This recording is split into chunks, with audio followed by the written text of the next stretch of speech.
Hey guys, in today's video, I am going to show you how to fix SSL pending error in Shopify.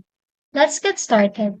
First, log into your Shopify App Store or you can access it on the website.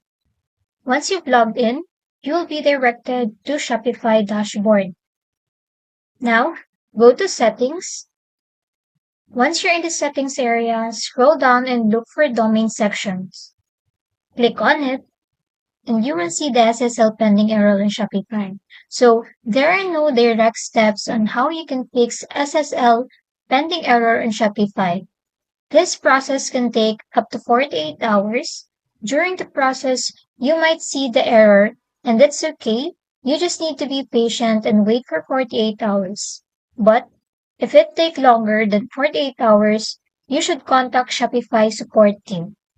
Just go to your website and search for Shopify Live Support. Click on this site, and once you're here, type in your concerns, and they will investigate and provide a fix on it. And that's it. That's how you can fix SSL pending error in Shopify. If this video helped you, don't forget to like and subscribe for more helpful tutorials.